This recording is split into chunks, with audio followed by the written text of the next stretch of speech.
अगर आप 70 साल के हैं और ये 6 सिंपल मगर पावरफुल हैबिट्स कर रहे हैं तो आप सिर्फ जिंदगी गुजार नहीं रहे जनाब, आप जिंदगी जी रहे हैं।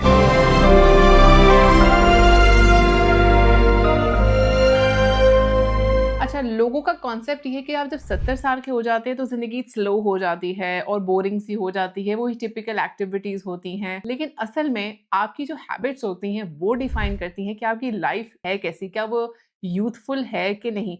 और 70s जो है वो सिर्फ एक नंबर रह जाता है। तो बात करेंगे हम सबसे पहली हैबिट के बारे में। अगर आप कुछ नया सीखते हैं और उसको सीखने में और उसको करने में इंजॉय करते हैं तो जी हाँ, आप एक बहुत अच्छा और यूथफुल काम कर रहे हैं। अच्छा, इसमें सीखने में कोई नई रेसिपी हो सकती है, कोई नई ऐप हो सकती है, कोई नई गेम हो सकती है, कोई नया ऑनलाइन कोर्स हो सकता है, कुछ भी हो सकता है। जो सीखना है वो कभी भी किसी एज का मोहताज नहीं होता। दूसरी चीज, रोजाना चलना, पर्पसफुल चलना और अपने आप को एक्टिव रखना। अच्छा, जो ये एक्टिविटी करना है ये आपकी बॉडी को एक्टिव और फिट रखता है और आपको मोनोटोनस और बोरिंग रूटीन से हटाता है और आपकी बॉडी को, मसल्स को, जॉइंट्स को ट्यून करता है कि जी हाँ, हमने सेट और फिट रहना है। तीसरी आदत है जमीन पे खुद ही बैठना और फिर खुद उठ के खड़े हो जाना। बात सुनने में तो बड़ी सिंपल है, लेकिन अक्सर लोग 50s के बाद ये आदत छोड़ देते हैं। किसी को घुटनों का मसला हो जाता है या कोई वैसे ही अवॉइड करना शुरू कर देते हैं कि यार कोई मसला ना बन जाए। तो अगर आप अपने आप को, बॉडी को, अपनी स्ट्रेंथ पे काम करेंगे, अपने आप को फ्लेक्सिबल रखना चाहेंगे तो अपने आप को, बॉडी को चैलेंज दें, लेकिन इसमें ऑब्वियसली अपनी मेडिकल कंडीशंस को देखते हुए।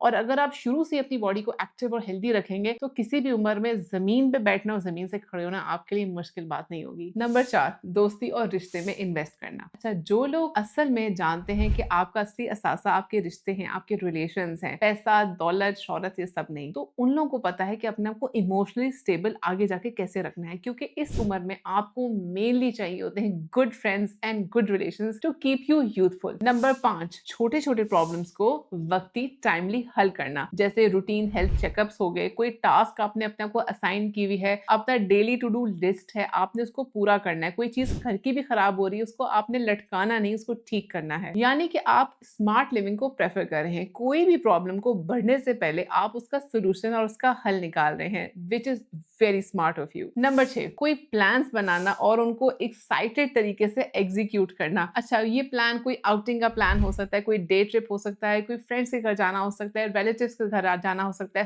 फैमिली गेट टुगेदर्स हो सकता है। अगर आप इन सबको एक्टिवली प्लान करते हैं और बहुत एक्साइटेड होते हैं तो इसका मतलब आप अपने मोमेंट्स को एंजॉय करना जानते हैं, यानी कि आप मेंटली जिंदा है। ये जो प्लान्स बनाना ये आपको होप और जिंदगी की तरफ लेके जाता है, जो कि बहुत जरूरी है अपने आप को अच्छी डायरेक्शन पे रखना। तो बस अगर आप ये 6 हैबिट्स करते हैं तो इसका मतलब है कि आप अपनी जिंदगी को भरपूर तरीके से गुजार रहे हैं और भरपूर तरीके से जिंदगी जी रहे हैं और एंजॉय कर रहे हैं। आपकी एज बढ़ जाने का बिल्कुल मतलब नहीं है कि अब जिंदगी खत्म होगी, अब तो बस बिस्तर पे गुजारनी है या बस किसी के आसरे गुजारनी है। नहीं, इन 6 छोटी सी हैबिट्स को, और पावरफुल हैबिट्स हैं, इनको अगर आप अपनाएंगे तो आप वाकई में उस जिंदगी को एंजॉय करेंगे भरपूर तरीके से। बहुत शुक्रिया।